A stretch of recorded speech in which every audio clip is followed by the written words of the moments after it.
नमस्कार, prime debate का वक्त हुआ है। आपके साथ मैं रविंद्र सिंह और आज का मुद्दा प्राइम डिबेट का मिशन राजस्थान, कांग्रेस का जमीनी प्लान। जी हां, चुनावी साल में कांग्रेस और बीजेपी दोनों ही दल मुख्य तौर पर रणनीति बनाने में जी जान से जुटे हुए हैं। जयपुर में प्रदेश कांग्रेस मुख्यालय में ब्लॉक अध्यक्षों की बैठक हुई, जिसमें प्रभारी रंधावा, पीसीसी अध्यक्ष गोविंद सिंह डोटासरा, हरीश चौधरी, सचिन पायलट समेत कई नेता शामिल हुए। सीएम गहलोत वीसी से जुड़े और कांग्रेस ने जहां एकजुटता का संदेश दिया, वहीं जमीन प्लान भी बताया। ब्लॉक अध्यक्षों को, कांग्रेस के ब्लॉक अध्यक्षों को विधायक जितनी शक्तियां दी गई हैं, जो जनहित के लिए काम के लिए अधिकारियों से मिल सकेंगे। पीसीसी चीफ डोटासरा ने बताया कि हमने 2 बड़े फैसले किए हैं। कांग्रेस सरकार रिपीट होने के 3 महीनों में सभी बोर्ड्स और कॉरपोरेशन सभी नियुक्तियां कर ली जाएंगी। साथ ही संगठन में श्रेष्ठ काम करने वाले 40 ब्लॉक अध्यक्षों की राहुल गांधी और मल्लिकार्जुन खड़गे से मुलाकात भी करवाई जाएगी और इनकी संगठन में तरक्की की जाएगी। बीजेपी ने तंज कसते हुए कहा कि कांग्रेस कितनी भी कोशिश कर ले, जनता जवाब देने के लिए तैयार बैठी है। तो इसी मुद्दे पर चर्चा करेंगे। पहले एक रिपोर्ट देखें। चुनावी साल, कांग्रेस ने ब्लॉक किए बेमिसाल।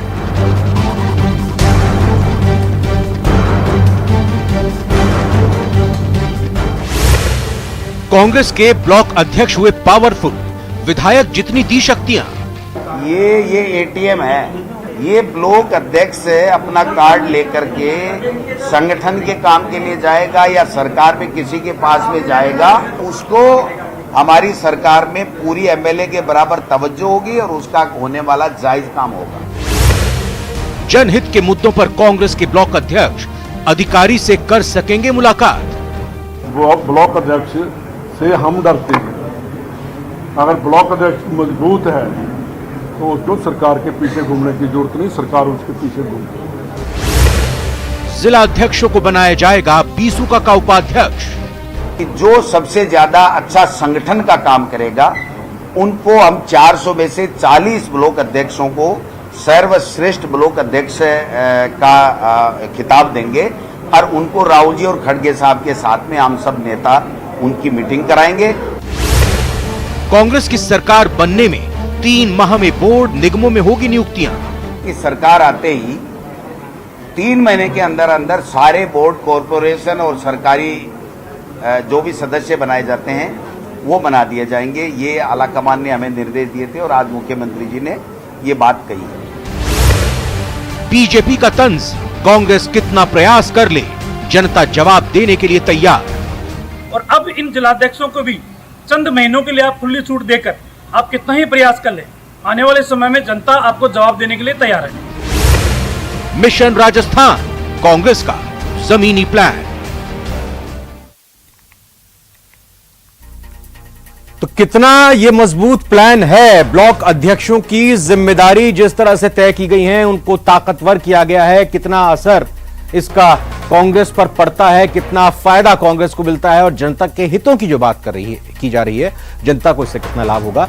आइए एक एक करके सभी मेहमानों का स्वागत कर लेते हैं। आशीष चतुर्वेदी जी प्रवक्ता हैं, बीजेपी के हमारे साथ जुड़ चुके हैं। किशोर शर्मा जी हमारे साथ बतौर कांग्रेस के प्रवक्ता जुड़े हैं, आपका भी स्वागत। मिथिलेश जैमिनी जी वरिष्ठ पत्रकार के तौर पर हमारे साथ जुड़े हैं, आपका भी बहुत बहुत स्वागत है। निरंजन पोद्दार साहब राजनीतिक विश्लेषक के तौर पर हमारे साथ जुड़े हैं, आपका भी सर बहुत बहुत धन्यवाद और स्वागत। और किशोर जी, पहला सवाल आप ही से करेंगे, जरा समझाएं ये ब्लॉक अध्यक्ष जिनको विधायकों के बराबर तवज्जो दी जाएगी, इससे राजस्थान के लोगों को कितना फर्क होगा, कितना फायदा होगा और कांग्रेस का संगठन कितना मजबूत होगा?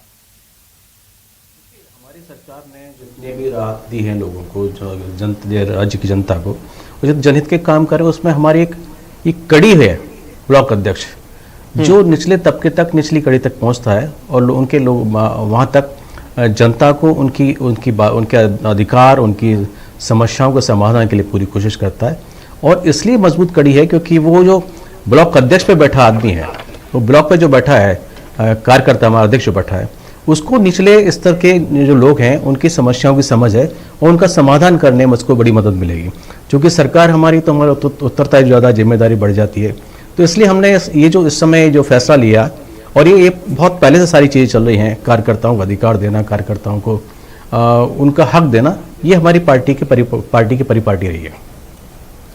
किशोर शर्मा जी, विधायक जनता चुनती है, विधायक की जवाबदेही जनता के प्रति होती है। 5 साल जनता उनकी बात सुनती है, उनको सुनाती है, बताती है क्या काम किया जाए, और फिर जब चुनाव का वक्त आता है तो विधायक जनता के हाथ जोड़कर आगे वोट मांगते हैं। तो अब ये जो ब्लॉक अध्यक्षों को विधायकों जितनी तवज्जो कांग्रेस दे रही है, इससे ऐसा तो नहीं होगा कि विधायक नाराज हो जाएं, खफा हो जाएं कि हमें तो 5 साल लगातार मेहनत करनी पड़ती है, जनता के दरवाजे पर जाना पड़ता है, और ब्लॉक अध्यक्षों को हमारी जितनी तवज्जो दे दी? ये भी समझ लेना चाहिए कि विधायकों को बनाने में जो जितना महत्वपूर्ण भूमिका ब्लॉक अध्यक्ष और कार्यकर्ता की है, वो बहुत महत्वपूर्ण भूमिका है। जनता के बीच की कड़ी है, जनता और नेता के बीच की कड़ी है, और जो काम विधायक कर रहे हैं वही काम ब्लॉक अध्यक्ष कर रहे हैं। टकराव इसमें कोई ऐसा नहीं है, क्योंकि जो ताकत नहीं, मैं ये कह रहा हूं ना साहब, विधायक तो जो है जनता ने चुन के भेजा है, संविधान ने उनको अधिकार दिए हैं, जिम्मेदारी दी है, और ब्लॉक अध्यक्ष को कांग्रेस पार्टी अपने तरीके से उनको जिम्मेदारी दे रही है।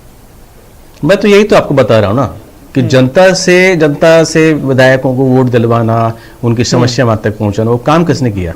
पार्टी कार्यकर्ता ने, ब्लॉक अध्यक्षों ने, ब्लॉक और अन्य पदाधिकारियों ने। तो यदि उनको मजबूती मिल रही है तो उसमें हर्ज क्या है? वो और मजबूत होंगे तो और लोग और उनकी बात करेंगे, जिला प्रशासन तक बात कर पाएंगे, तहसील प्रशासन तक बात कर पाएंगे, और बाकी छोटे छोटे प्रशासन तक बात पहुंचेगी तो अच्छा है ना। जो फिर विधायक के पास जो काम करने का तरीका रहेगा, वो काम करने का रहेगा, तो बड़े बड़े बड़े विजन के साथ, स्पेक्ट्रम के साथ सोचा जा सकता है। जी, आशीष चतुर्वेदी जी, मेरा बूथ सबसे मजबूत, पन्ना प्रमुख होगा सबसे पहली कड़ी बीजेपी की। तो अगर यहां ब्लॉक अध्यक्षों को कांग्रेस सरकार में और तवज्जो विधायकों के बराबर दी जा रही है तो बेहतर है प्रदेश की जनता के लिए। रविंद्र जी, मैं अभी डोटासरा जी को सुन रहा था, वो कह रहे थे अगर हमारी सरकार आएगी तो 3 महीने में हम नियुक्ति कर देंगे बोर्ड और निगमों में। मैं आऊंगा, उस पर भी आऊंगा। तो बड़ी हंसी, रविंद्र जी बड़ी हंसी आ रही थी। आप मुझे बताइए कि अभी सरकार किसकी है? 5 साल लगभग इस सरकार को हो गया है। कार्यकर्ता अपने आप को ठगा सा महसूस करता है। सचिन पायलट जी जो उनके पूर्व के प्रदेश अध्यक्ष हैं, डिप्टी चीफ मिनिस्टर रहे, वो भी कई बार कह रहे हैं कि संघर्ष कार्यकर्ताओं ने किया और आपने जो मलाई है वो अधिकारियों को दी है। 15 से अधिक अधिकारी सरकार नियुक्त कर चुकी है। अधिकारी का रिटायरमेंट होता नहीं, उसके पहले उसके पास नियुक्ति पत्र आ जाता है। तो देखिए, हमको इससे कोई फर्क नहीं पड़ता कि आप ब्लॉक अध्यक्ष को शक्तियां दें या ना दें, लेकिन ये फैक्ट है रविंद्र जी की जो चुनाव होंगे उसमें इनके विधायक सब चुनाव हार जाएंगे लगभग, तो निश्चित रूप से वो जो पावर है वो उनके पास ही रहनी, ब्लॉक अध्यक्ष के पास। अभी तो आपको 126 विधायक दिख रहे हैं, लेकिन जिस तरह की जनता में जो इनके बारे में धारणा है, जिस तरह का भ्रष्टाचार इन्होंने किया है, जिस तरह से राजस्थान में अपराध है, आप देखिए अभी कल भरतपुरी घटना देख लीजिए आप, तो जिस तरह की घटनाएं हो रही है, आप मान के चलिए इनके विधायक चुनाव हारेंगे तो ब्लॉक अध्यक्ष को ही फिर वहां पे जागीरदारी करनी है। नहीं, आपने सुना नहीं, या किशोर शर्मा जी का यह कहना है कि जो लोगों की समस्या है, अधिकारियों से मिलकर जो मुलाकात करते हुए जिन सुझावों को देना है या जिन लोगों के काम अटके हुए हैं उसको पूरा करना है, तो विधायक की मदद करने के लिए जो लोग आते हैं उसके लिए ब्लॉक अध्यक्ष वहां मौजूद हैं, और साथ ही साथ वो पार्टी के लिए भी काम करेंगे और इस काम के बदले जनता उनको वोट देगी। मूल बात यह है सर, आप तो चुनाव के नतीजों के बाद की बात कर रहे हैं, मैं तो अभी जो चुनाव होने हैं अभी 4-5 महीनों की बात कर रहा हूं। कांग्रेस ने रणनीति उसकी बनाई। 400 ब्लॉक बने हुए हैं रविंद्र जी, जो 400 ब्लॉक बने हुए हैं पहले से बने हुए हैं ना। अगर आप उनमें सही समय पर नियुक्ति नहीं कर रहे हैं, जो आपने संकल्प लिया था उदयपुर चिंतन शिविर में, अगर आप उसके अनुसार नियुक्ति नहीं कर रहे हैं, तो ये तो आपकी पार्टी की आंतरिक कमजोरी है कि आपने उनको समय पर नियुक्ति नहीं दी। किशोर जी, क्या समय पर नहीं हुआ है? ये क्या लेट हो गए? आनंद फानंद में करना पड़ रहा है ये? भारतीय जनता पार्टी का बड़ा मुगालता है कि उनकी सरकार है, हमारी सरकार जनता की सरकार है, और शायद ये समझ नहीं है भारतीय जनता पार्टी को कि कांग्रेस के जो संगठनात्मक जो स्ट्रक्चर है वो बहुत पहले से मजबूत है। हमने ब्लॉक स्तर पर संगठन बहुत पहले से बना दिया है, और जैसे जैसे हमें आवश्यकता लगती है उस तरह संशोधन करते हैं, क्योंकि हमें लगता है मैं फिर दोहराता हूं इस बात को कि हम सरकार में तो हमारी जिम्मेदारी बड़ी है। हमें हर उस तबके तक पहुंचना पड़ता है कि जहां उस व्यक्ति की समस्या का समाधान, उसकी जरूरतों का एहसास हो। तो जब भी हमें कोई ऐसा लगता है तो हम उसको संशोधन करके नया संगठन खड़ा करते ही है ना। लेकिन ये एक बात है कि ये बड़ी असमझ वाली बात मुझे लगी कि संगठन पहले से, संगठन हमारा पहले से है, और हमने ये प्रूव भी कई बार कर दिया है कि हमारे संगठन के बूते भाई हमने कई बाई इलेक्शन हराए, छोटे निकाय चुनाव हराए और पंचायत चुनाव हराए। संगठन नहीं होता तो हम नहीं हरा पाते। अच्छा, एक जवाब और ले लीजिए, फिर मैं निरंजन जी के पास और मिथिलेश जी के पास जाऊंगा, क्योंकि यहां आशीष जी ने सवाल उठाया कि अभी भी तो आपकी सरकार है ना, तो फिर अभी आप इंतजार करेंगे बोर्ड और निगमों की नियुक्तियों की? देखिए, बोर्ड निगमों में बड़ी भारी नियुक्तियां हो चुकी हैं, और ये जिस तरह का, अब चूंकि हमने कई बोर्ड और कई निगम बनाए हैं नए, हर आवश्यकता के, हर जरूरत के हिसाब से अलग अलग वार्ड खड़ा किया हमने उनको, ताकि वो जो लोग हैं उनकी, लोगों की समस्याओं का समाधान हम कर सकें, क्योंकि हर तबके का, हर जाति का एक अलग समस्या होती है। वो उस क्रोनोलॉजी पे हमने काम किया है। चूंकि ये अभी नए गठन हुए हैं, तो इन नए गठन होंगे तो इनके काम हम अगली सरकार में करेंगे। और ये तय मानिएगा, कोई मुगालते भारतीय जनता पार्टी नहीं रहे, हमारे सरकार के काम इतने अच्छे हैं कि अगली सरकार फिर हमारी होने वाली है। मिथिलेश जैमिनी सर, ये बताएं कि ब्लॉक अध्यक्षों को जिस तरह से तवज्जो दी जा रही है कांग्रेस, ये अपने हित के लिए दी जा रही है या फिर जनता के हित के लिए दी जा रही है? और जो कहा जा रहा है कि अधिकारियों से मिलकर ये जनता के काम कराएंगे, वैसे आरोप तो ये भी लगते हैं कि अधिकारी ही यहां पर एक तरह से मुख्य तौर पर काम कर रहे हैं, ये बीजेपी की तरफ से आरोप लगते हैं, लेकिन कहीं काम में दखलंदाजी तो नहीं होगी? देखिए, दखलंदाजी के लिए अब समय कम बचा है। चुनाव आचार संहिता लग जाएगी 2 महीने, लेकिन 2 महीने के लिए ही अगर जिसकी जितनी चाकरी उसको उतनी बाजरी देने का जो ऐलान किया है जो डोटासरा जी ने, अब वो बाजरी कितनी पहुंचती है ये इंपॉर्टेंट चीज है, क्योंकि इतनी लेट तो उनकी नियुक्तियां हुई है। एक सम्मेलन हुआ है जिसमें जो अहम बात कही है वो सचिन पायलट ने कही है कि जीत का डंका बजाना है तो अभी पहुंचिए और हमारी लड़ाइयों को भूल जाइए, हम छोटी मोटी जो राजनीति चल रही। इसमें एक इंपॉर्टेंट चीज कही है जो बीजेपी बार बार कहती है कि 200 जो एमएलए हैं, इनमें जो कांग्रेस के एमएलए वो मिनी मुख्यमंत्री बन के घूम रहे हैं। तो अगर ये 400 के लगभग ब्लॉक अध्यक्ष है, क्या ये भी मिनी मुख्यमंत्री बन के घूमेंगे? दूसरा बड़ा सवाल कि जो डोटासरा जी ने कहा कि एटीएम कार्ड है, तो जो बीजेपी भ्रष्टाचार का आरोप लगाती है विधायकों पर, तो क्या थोड़े दिन बाद ब्लॉक अध्यक्ष को एटीएम कार्ड दीजिए, पैसे निकालेंगे? ये एक इंपॉर्टेंट चीज है कि जो आपने कहा है कि ठीक है कि आपने ब्लॉक अध्यक्ष बना दिए, संगठन बनाया, ये ठीक है। आज जो जिस तरीके से जब सचिन पायलट बोल रहे थे तालियां बजी, और जिस तरीके से जो डिजिटल रूप से मुख्यमंत्री अशोक गहलोत जुड़े, वो एक अच्छी संकेत की तरफ है। लेकिन जो सबसे अहम बात है कि जिसको लेकर बीजेपी सबसे ज्यादा हमलावर है कि भ्रष्टाचार, उस मुद्दे को कहीं न कहीं जो एटीएम कार्ड, एटीएम का मतलब क्या है? Any time money. तो एनी टाइम मनी का अगर इनको पावर दे दिया है तो फिर वो अधिकारियों से लेंगे, जनता से लेंगे, ये थोड़ा कंफ्यूजन क्रिएट कर दिया। कंफ्यूजन दूर करेंगे क्या किशोर जी आप? ये देखिए, परिभाषाएं गढ़ना बंद कर देना चाहिए, लेकिन चूंकि सबका अधिकार गढ़ सकते हैं, उसमें कोई दो राय नहीं है। लेकिन एनी टाइम इसका ये परंपरागत परिभाषा है। एटीएम इसलिए है कि ऑल टाइम अवेलेबल मैन, और हमारे पार्टी के कार्यकर्ता हमेशा 24 घंटे 24/7 जनता के हित के लिए काम करते रहते हैं। और आप ये जो बात कही कि मिनी मुख्यमंत्री, इसका मतलब ये है कि मिनी मुख्यमंत्री के मतलब ये है कि जो अधिकार, जो काम हमारे चीफ मिनिस्टर कर सकते हैं, वो वैसे ही राइट्स का वो अधिकार हमारे कार्यकर्ताओं के पास, विधायकों के पास है। क्योंकि अल्टीमेटली काम तो हमारे मुख्यमंत्री करना है, मुख्यमंत्री तक पहुंच के लिए तो एक जरिया चाहिए ना हमें। तो वो जो नेटवर्किंग है, वो नेटवर्किंग का काम हमारा कार्यकर्ता करता है। निरंजन पोद्दार जी, आप क्या इस पर अपनी राय रखेंगे? क्योंकि आपने सुना होगा जब सुखजिंदर रंधावा जी ने भी कहा कि भाई ब्लॉक अध्यक्ष इतने मजबूत होते हैं कि सरकार को उनके पास जाना पड़ता है। राजस्थानी में कहावत है, मारवाड़ी में, और आपका न्यूज 18 राजस्थान का 1 नंबर चैनल है, तो मैं वो कहावत कह दूं। यहां कहा जाता है कि आयडा ने कोनी पूछी बात और गया पाछा रांध्या बात। यानी कि जब आपकी सरकार थी, जब आपके पास ये करने का समय था, उस टाइम तो आपने किसी को पूछा नहीं, और जब मेहमान चला जाता है उसके बाद में आप उसके पीछे से चाहे भात बनाए, चाहे उसके लिए मिठाई बनाए, उसका कोई मूल्य नहीं होता। अब जिस तरीके से जैमिनी जी कह रहे थे, मैं उन्हीं की बात को थोड़ा सा और आगे बढ़ाऊंगा। अब आप ये मान के चलिए, आज की तारीख में राजस्थान जो प्रदेश है वो चुनावी मोड में जा चुका है, और इस समय जो अधिकारी हैं वो ना किसी विधायक को जानेंगे, ना किसी ब्लॉक अध्यक्ष को जानेंगे, ना किसी बूथ अध्यक्ष को जानेंगे। इस टाइम विधायक जो अधिकारी हैं वो भी अपने अधिकारियों को देखेंगे, और वो अपने रुख देखेंगे, वो कहते हैं जो वो अपने ऑटो फ्लाइट मोड पे चलेगा अब राजस्थान, जब तक तक चुनाव पूरा नहीं होता। वो हवा का रुख भी देखेंगे सर, हवा का रुख भी देखेंगे। नहीं, और अधिकारियों से बढ़िया कोई नहीं भागता। देखेंगे, लेकिन आपको एक चीज और बताऊं रविंद्र जी, आज की तारीख में जो हिंदुस्तान के अंदर चुनावी राजनीति हो गई है, उसके अंदर जो टिकट बंटने के बाद में जो 15 दिन का जो चुनाव होता है, उसके अंदर हवा का रुख बदलता रहता है और उसी टाइम हवा का असली रुख और असली रूप निकल करके आता है। तो अधिकारी उस चीज के लिए, तो कहने का तात्पर्य यह है कि जब तक वो हवा का रुख देखेंगे तब तक इन ब्लॉक अध्यक्ष को इतना पावरफुल बना देना मेरे हिसाब से केवल एक, समझ लीजिए, टीका निकाल करके सम्मान करने वाली बात है। बाकी इसका ग्राउंड के ऊपर आपको कोई इसका मेरे हिसाब से कोई परिणाम नजर नहीं आएगा, पहली बात। और दूसरी बात, जिस तरीके से आज ये दिखाया जा रहा है कि भाई सारा एका हो गया है और अभी इनके बीच में कोई मनमुटाव नहीं है, रविंद्र जी, क्या इस चीज को माना जा सकता है कि 4.5 साल जहां पे धक्का मुक्की चल रही थी कि मैं सीएम तू बाहर, मैं सीएम तू बाहर, उस धक्का मुक्की के बाद में अचानक हृदय परिवर्तन हो गया, अचानक उनके अंदर त्याग की भावना जागती कि अब हमें सीएम की लड़ाई नहीं चाहिए, हमें पावर की लड़ाई नहीं चाहिए, अब तो हम जो है ना केवल पार्टी के लिए काम करेंगे। तो फिर मानेसर जाकर के क्यों बैठे, फिर ये इतनी ड्रामेबाजी क्यों हुई, फिर यहां से जो यहां से हाई कमान गई उनकी इतनी बेइज्जतियां क्यों हुई वहां पे?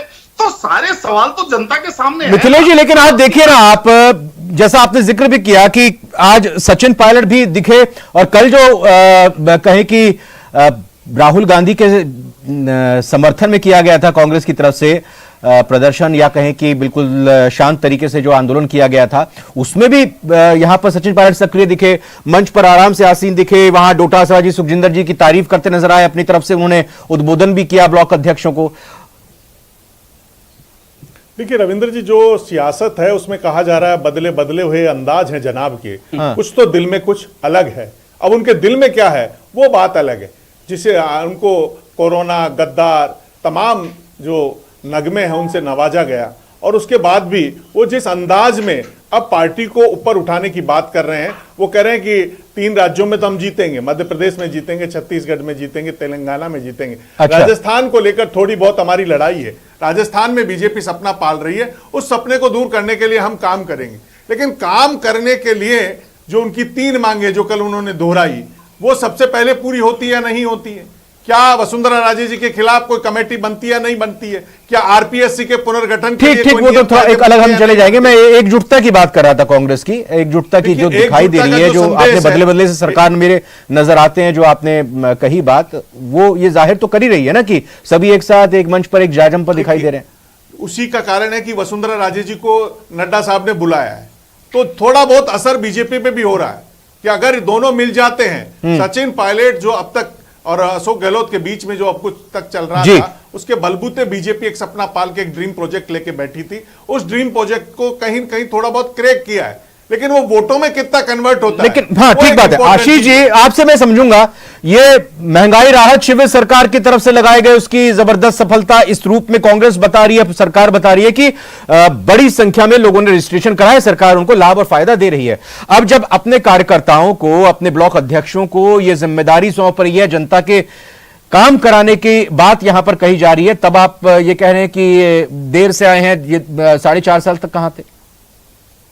रविंद्र जी, जिस तरह से जनता को राहत भी आप देखिए, इस सरकार ने 4.5 साल तक कोई राहत प्रदान नहीं की, और आनंद फानंद में जो आप राहत की बात कर रहे हैं, राहत मिल नहीं रही है, कोई महंगाई से राहत नहीं मिल रही है। पिछले 5 महीनों में, मार्च, अप्रैल, मई, जून, जुलाई के महीनों बिलों में इस सरकार ने 5,000 करोड़ से ज़्यादा का फ्यूल सरचार्ज जनता से वसूल किया है। तो कौन सी राहत दे रहे हैं आप? अपराध से कोई राहत नहीं है। आए दिन जिस तरह से दलितों पर अत्याचार हो रहे हैं, महिलाओं पर अपराध हो रहे हैं, जिस तरह से रंगदारी है, गैंगस्टर है, वहां कोई राहत मिल नहीं रही है। जिस तरह से भ्रष्टाचार है, आप देखिए, ब्लॉक अध्यक्ष दिलाएंगे ना राहत? ब्लॉक अध्यक्ष जो है विधायक के साथ मिलकर सरकार की कड़ी बनते हुए अधिकारियों से बात करेंगे ना? जिस तरह से पेपर लीक हो रहे हैं रविंद्र जी, जिस तरह से पेपर लीक हो रहे हैं, ये सचिन पायलट जी, ये केवल दिखावटी एकजुटता है। हम सबको वो दृश्य ध्यान रखना चाहिए। 11 अप्रैल का जब सचिन पायलट जी ने धरना दिया था, 11 मई को आरपीएससी से जो पदयात्रा निकाली थी, क्या हुआ बताइए आप? मुख्यमंत्री जी केवल खोखली घोषणाएं कर, क्या किशोर शर्मा जी ये सिर्फ महज एक दिखावा है, ये खोखलापन है? भाई पीडीसी चेक दे दिए गए, ब्लॉक अध्यक्षों को रखिएगा, इसको जेब में संभाल के दिखाते रहिएगा, और अगर 3 महीने 4 महीने बाद अकाउंट में पैसा होगा तो इसको आप बैंक में डाल दीजिएगा। देखिए, मैं आपको बताऊं कि हमारी सरकार बहुत ईमानदारी से काम करती है, और ये भी अभी भी यही कर रही है। हमारा जो राहत कैंप है उसका जवाब किसी के पास नहीं है, जनता बहुत खुश है। मुफ्त बिजली योजना हमारी योजना, हमारा एग्जाम्पल पूरे देश का एग्जाम्पल कि जब हमने मुफ्त चिकित्सा शुरू किए, ये हमारे पुराने कार्यकाल में भी यही था और इस बार हमने इसको और एक्सटेंड करके बाकी स्टेट्स में ले गए। मैं आपको एक बात बताना चाहता हूँ, याद भी दिलाना चाहता हूँ, ये जो गुटबाजी का जिक्र करते हैं कि अशोक परनामी के बाद गजेंद्र सिंह शेखावत को प्रदेश अध्यक्ष केंद्र ने मोदी जी ने उनके वहाँ के नेतृत्व में उनको यह प्रदेश अध्यक्ष बनाया। और शायद पहला कार्यकाल होगा, पहला इतिहास ऐसा होगा जिसमें 3 महीने तक वसुंधरा जी ने गजेंद्र सिंह शेखावत को प्रदेश अध्यक्ष बनने के लिए जयपुर की धरती पर उतरने नहीं दिया। इसका खामियाजा इस राज्य की जनता को भुगतना पड़ रहा है। वसुंधरा जी की ERCP योजना को, जिसको कांग्रेस सरकार ने बढ़ाया, उस ERCP योजना के लिए गजेंद्र सिंह शेखावत उसके लिए पैसा नहीं दे रहे हैं और ये सिर्फ इसलिए कि वो अपनी खुन्नस वसुंधरा जी से निकाल। मैं ठीक है, एक रिमार्क क्लोजिंग में लेता हूं। निरंजन जी मुझे बताइए सर कि ब्लॉक अध्यक्षों को कांग्रेस की तरफ से जो दिया गया है एक प्रेरणा स्रोत, क्या वाकई प्रेरणा मिलेगी उनको?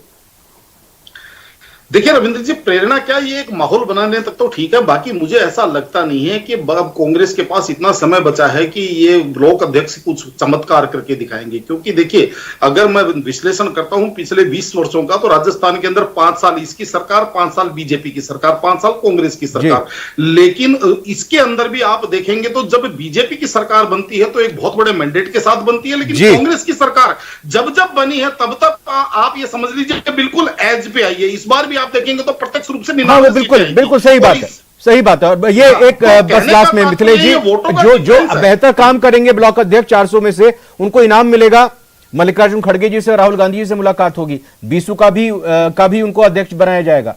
तो ये एक उत्प्रेरणा किस तरह से बेहतर काम को अभी प्रेरणा के लिए एक मोटिवेशनल एक कार्यक्रम है। जिस तरीके से अशोक गहलोत जी ने शुरू किए कि 1,50,000 और 25,000 के इनाम रोज दिए जा रहे हैं और 1,000 सांत्वना पुरस्कार दिए जा रहे हैं, जो उनकी स्कीमों की अच्छाई बताएंगे। कुछ ऐसा ही मॉडल, यानी जो सत्ता का मॉडल है वो संगठन ने लागू किया है कि ब्लॉक अध्यक्ष सरकार का करके दिखाएं। जिस सरकार का जो मॉडल है जिसको अब संगठन ने लागू किया है कि वो भी ब्लॉक अध्यक्ष ऐसा काम करे, ठीक है, जिससे ऐसा हो। बहुत बहुत धन्यवाद करना चाहूंगा आशीष चतुर्वेदी जी, किशोर शर्मा जी, मिथिलेश जैमिनी जी और निरंजन पोद्दार जी हमारे साथ जुड़ने के लिए। और आज का जो सवाल प्राइम डिबेट का हमने पूछा था अपने दर्शकों से अपने सोशल मीडिया प्लेटफॉर्म पर कि ब्लॉक अध्यक्ष पावरफुल होने से कांग्रेस को चुनाव में फायदा होगा। 84%, 84% लोगों का मत हां में है और 16% कहते हैं नहीं। फिलहाल आप सभी का जुड़ने के लिए बहुत बहुत धन्यवाद। प्राइम डिबेट में आज